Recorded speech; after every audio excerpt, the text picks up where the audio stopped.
Hi guys. So today, Hello. oh hi Joe, hi Paulette. Hi. I was gonna say we've got with us today, but it's okay. We've done our little introductions really quickly.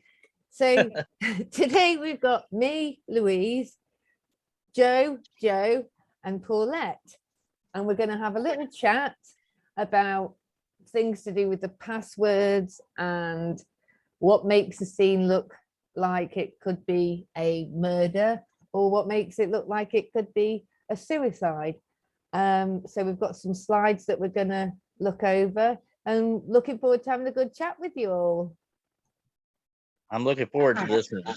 My first one. Yay, and we're grateful to have you here with us.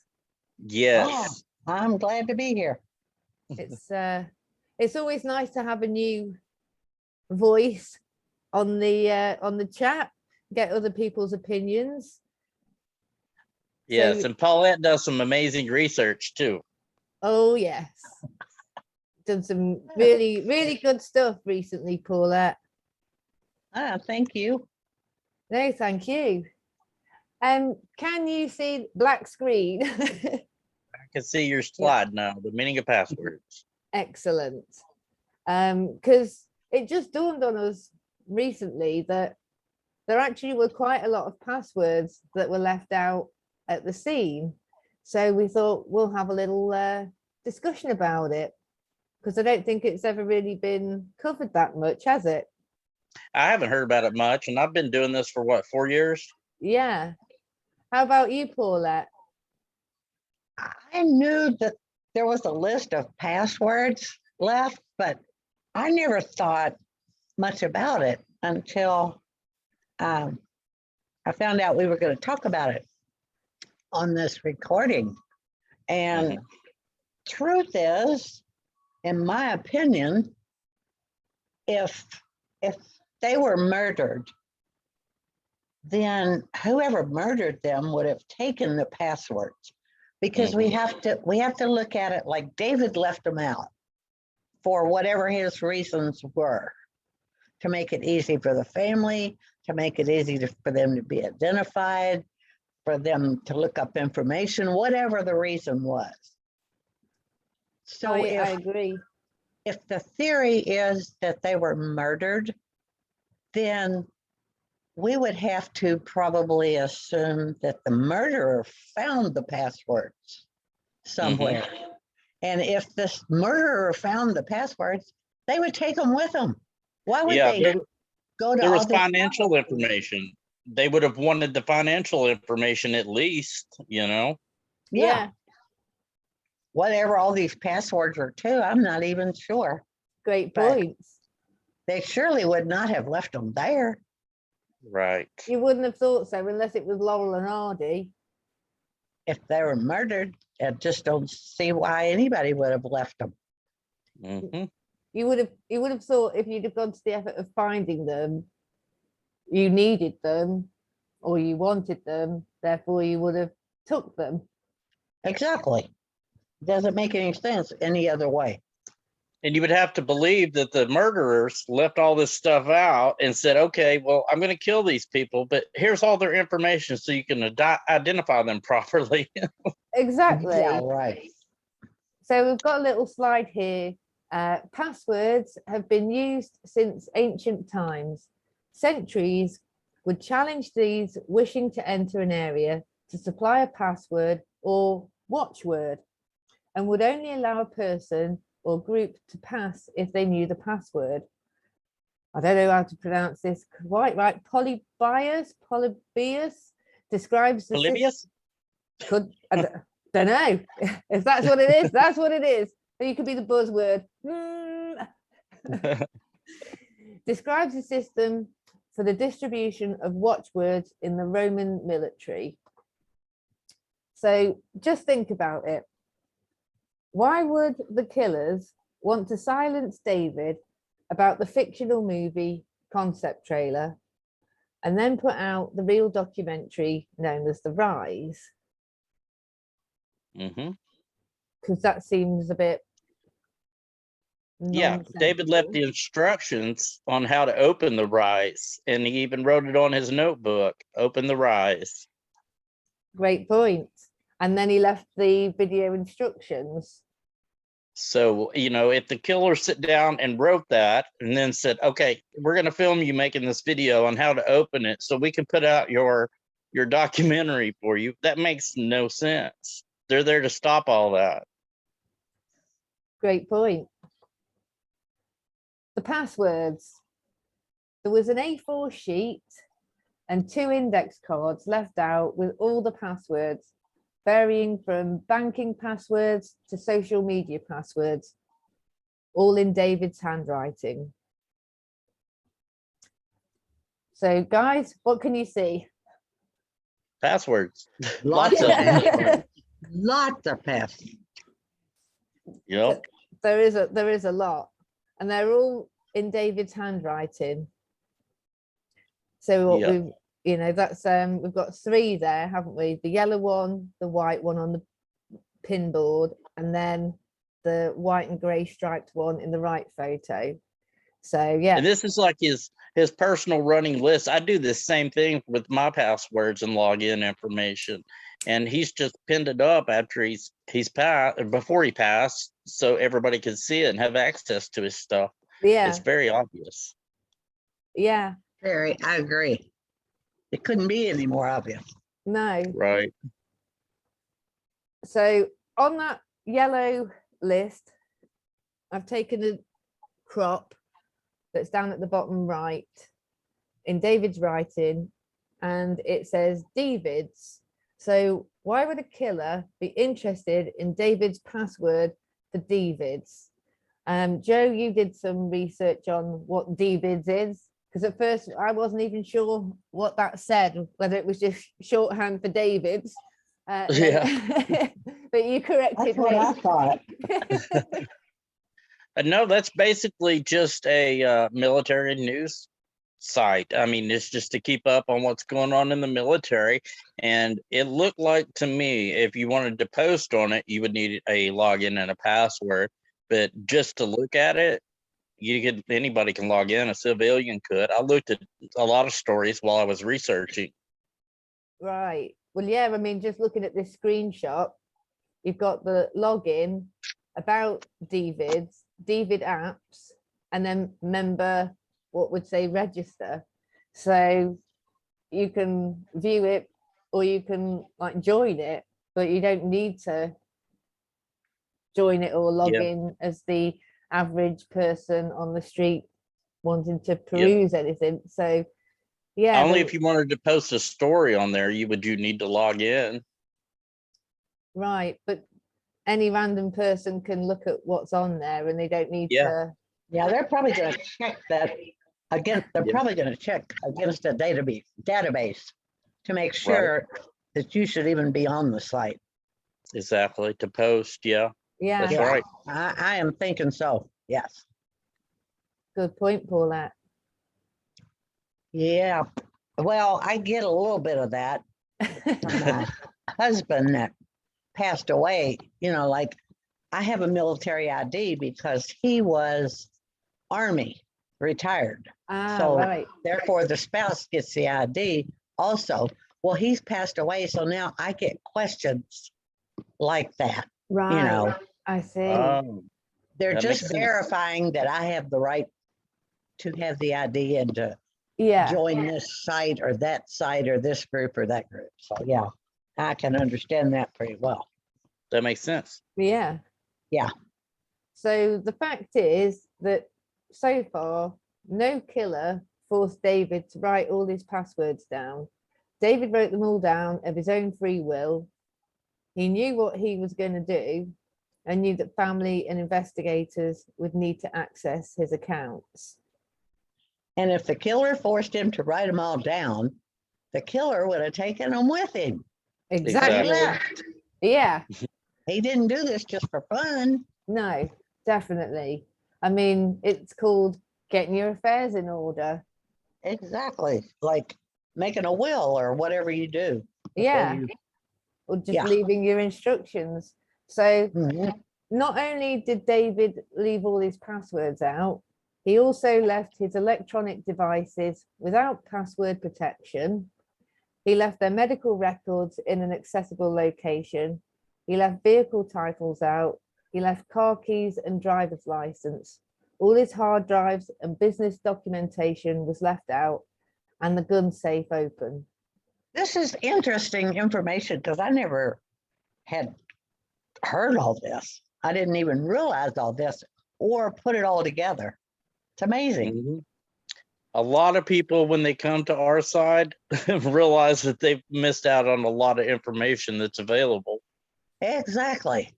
It's just looking at things and sort of trying to take a step back, and you just start thinking, well, if somebody was gonna like come in and murder them, what would you kind of expect? Even though, as I'm not a murderer, I don't really have an idea, but I like true crime, and you have an element of common sense, and so you can kind of work out certain things of what you would expect to see, and then also what you would expect to sort of see if somebody was suicidal, Yeah. but not necessarily if they did it all on complete impulse. They might not have everything in order, but then when you start thinking, well, that was there and that was there and those were there, so what does all of that mean? And then when you collaborate it all, you go, there's quite a lot of stuff there. Yeah. For Speaking instance- of suicidal, I remember the other side of this argument talking about how they isolated themselves, how they wouldn't go to family Thanksgiving and this, that, and the other. Well, now that I've seen your side as opposed to their side, I can understand why. They were in the process, or at least David was. We're not sure how much Komel had to do with it or whatever, but he was in the process of shutting all this down for Closing down shop. That's for exactly the right. day, for the day. Yeah. Yeah. And They- it could have been just about sort of trying to make it easier for when they did the ultimate ending, to try and Right. create that emotional distance. Yeah, I don't think one day you can just be totally like you always have been and then the next day kill yourself. I think it's a process. Yeah, It seems like there was a lot of preparation. Yeah, I I'd think say it's a so. process for anybody. We just don't Mhm. know that because we're not that close to the person maybe, or we don't know that much about their daily routine, but yeah, it's Yeah. a process. Mhm. So here we've got a collection of things that were left out. So at the top right, we've got the car paperwork and a set of car keys. Then next along, we've got a mobile phone that was in the bedroom. Then we've got a mobile phone that was on the kitchen counter. We've got a set of keys that was on the kitchen counter. We've got the laptop that we know was open and that had the music on, and that wasn't password protected. We've got the computer in the office that's on and hasn't got a password login protection. We've got the gun safe open with a set of keys there. We've got a password list down at the bottom. We've got a Kindle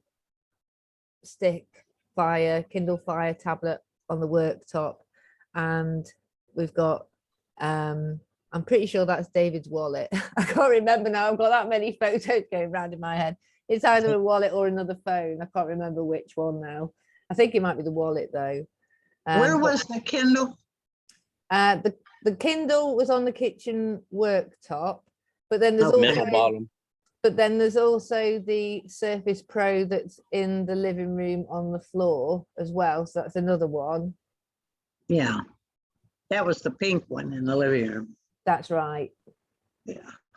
For me, with those pictures, for me, the keys and the title, that Mm. says a lot.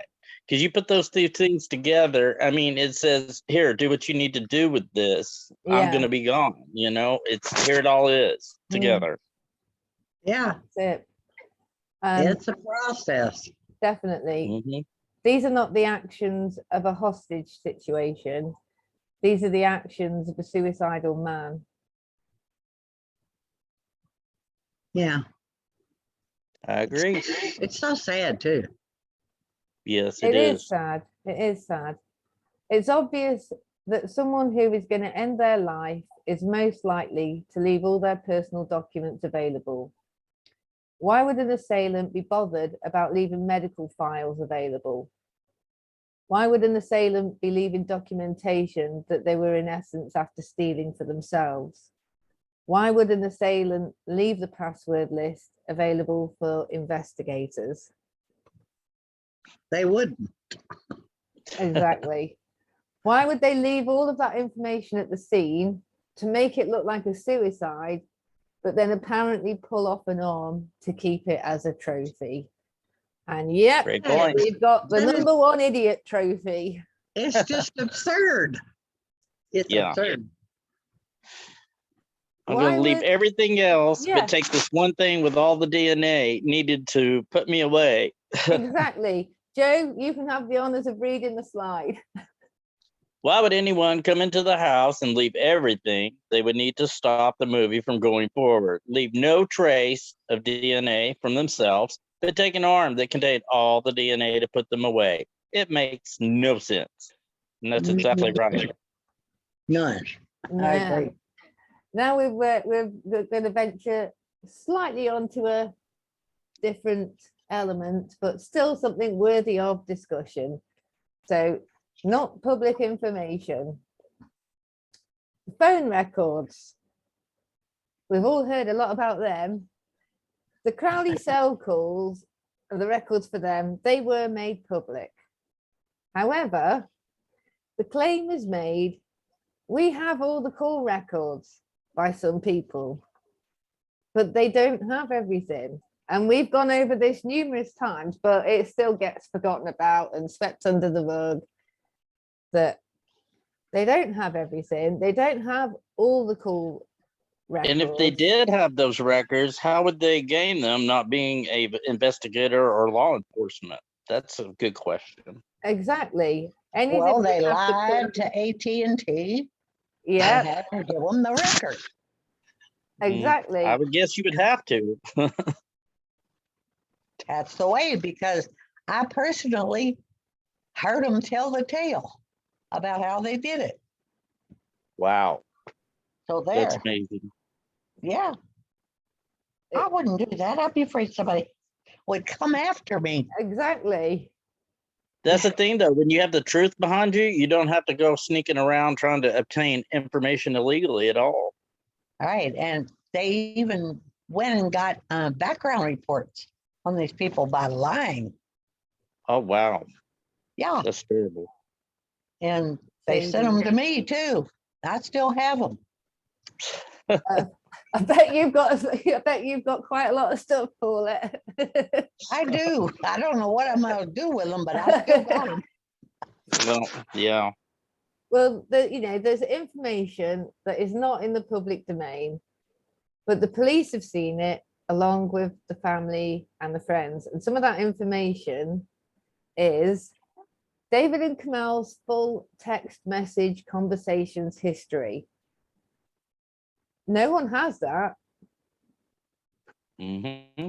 There might be a call log, but that's not the whole. You don't have the contents of the text message conversations. No one does. No one has David and Komel's full iMessenger history. They don't have David and Komel's WhatsApp calls and messages, or David and Komel's full Facebook Messenger. All that was released was snippets that the investigators thought were of importance or worthy of notes. Like there's some things in the report from a group that David had ran, like probably when he was like 18, 19, and military, and he was talking about the Iraq war.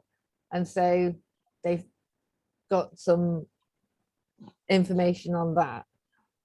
And you've got the things that were on the pages for Facebook, but you don't have like the whole messenger list and every single conversation.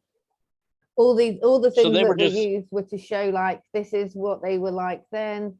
This might be a lead or it might not be a lead. And then here's the snippet of when they were last active that we can find on this. Do you know what I mean? They've only included certain things in the reports. They haven't put every single message right. conversation in They're- there. They're picking out what might be pertinent to help them figure out exactly why this happened. Yeah. You know, so they don't have any of that. David and Komel's Instagram private messages, David and Komel's Skype call logs, none of that is out in the public domain, but people keep saying that messages and conversations and phone calls never existed. But you can't say that if you don't have all of these other call logs and ways of messaging. Yeah, we haven't seen all the reports.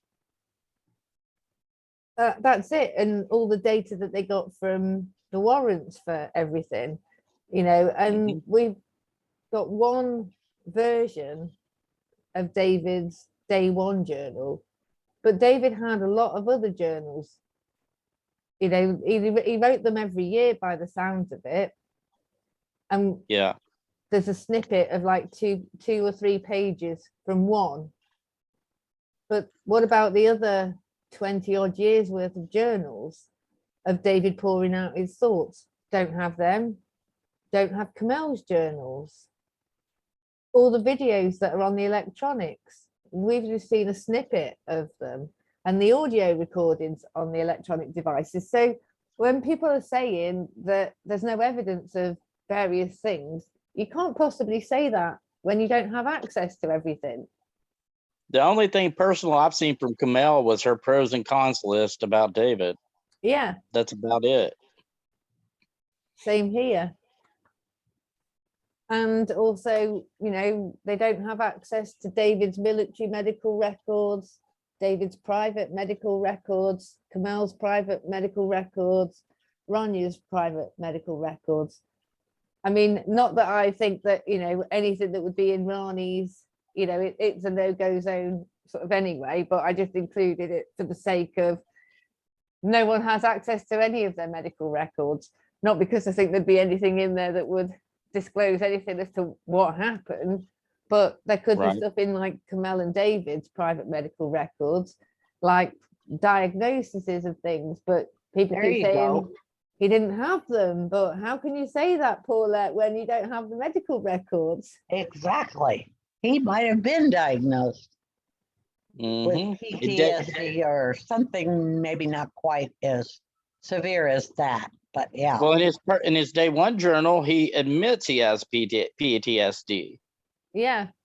And anxiety and depressive episodes. He's writing about it. You can see his struggle. Yeah, I think he struggled from the time I forget what the military term is. When Stop they loss. Yeah, that. I think it started there, or it got worse there. Yeah. Became more evident anyway. I agree. I agree too. So there's still so much information that is private, and it should stay private, but yet claims are made that the families are somehow letting David and Komel down by not. I gotta jump in here. Yeah, no, go for it, Paulette. Go for it. When David's family met with the police and they laid everything out and discussed with them how it happened and all the evidence they had. Yeah. And David's family, basically from that point on, never had a whole lot to say about it because they accepted what they were presented with, the information. Yeah. They may not have liked it.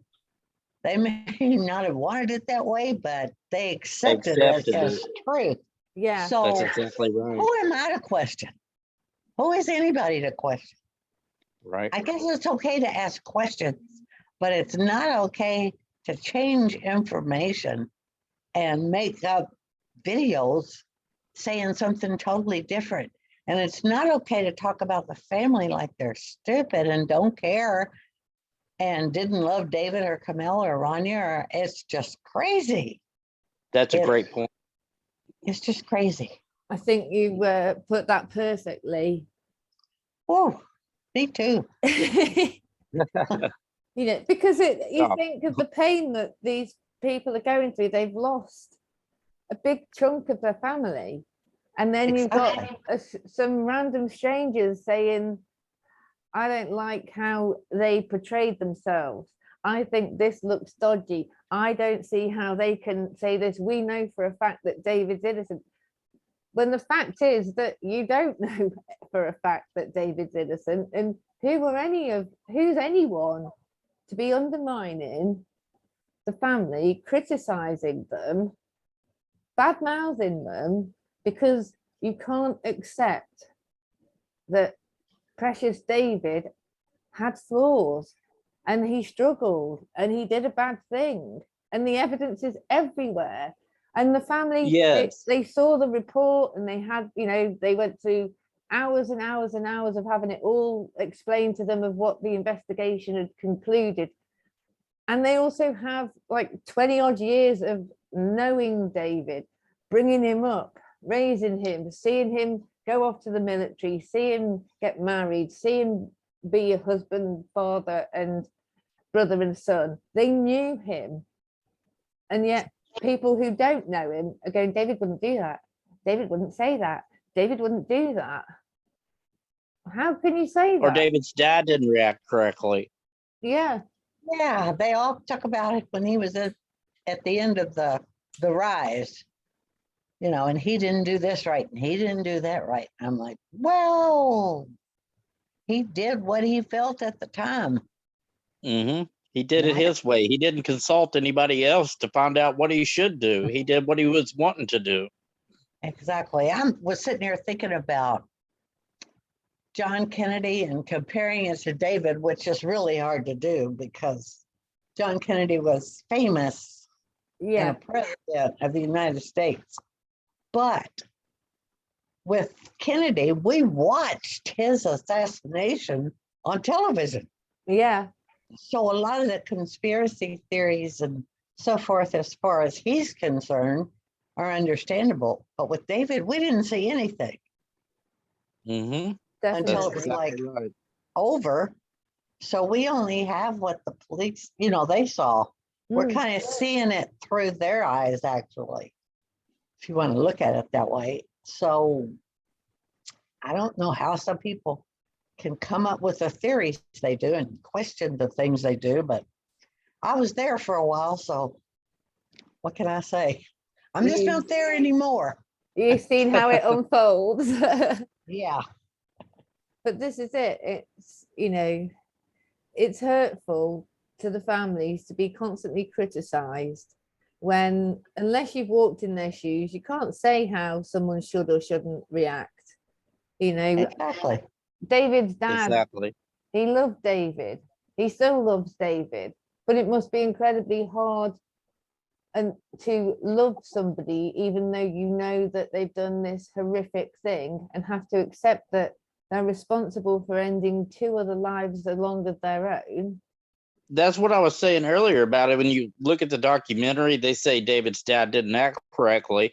But when he talks about Komel and Rainey, he breaks down crying. But when he talks about David, he's kind of matter of fact and like, okay, this is my son that did this, and he's very matter of fact about it. Yeah. So, I mean, he's still, that's his son. He's got to deal with it. He has to deal with what he did. He doesn't like it. And, he doesn't want to show any emotion one way or the other. Yeah. And it must be incredibly hard. Exactly. It's hard to even try to imagine how it must feel, knowing that, you love your child, but they've done this awful thing. I couldn't imagine. Me neither. So I don't think anyone has the right to be judging him and how he is or was, getting through the day You know, that's enough. All they're trying to do is salvage some dignity and respect for their dead relatives. That's why they don't want to talk. They don't want to, you know, they don't want to, and they don't need to justify anything to some random strangers on the internet who can't let go. Yeah, if they're satisfied with what they've heard, then that's the family. They know what's what. They've read everything. They've seen the stuff that none of us have seen. So, you know, they made the call. Who are we to judge them? Exactly. That's 100% right. I'm going to just stop the screen share for a moment. Okay. Because did it stop or it didn't stop? No, it's still up. There it goes. There we go. Yeah, it's sad. You know, this whole case is tragic, and the fact that we have to keep on going over and explaining every tiny little thing that is factual, that does make sense. You know, And then on the other side of that, we have to debunk the fake evidence, the made up stuff, the MBFT, and all these things that come out of nowhere. yeah, you know, just stick with facts, stick with evidence, don't go off on tangents of things, and believe no one and research yourself. yeah, for sure. I think we need to stop this one because the time is running out, but then we can continue with part 2. Awesome. Thanks, you're up for Paulette. All right. We will catch up soon. So Anytime. thanks, guys. That was great. Bye-bye. I'm going to stop the recording now.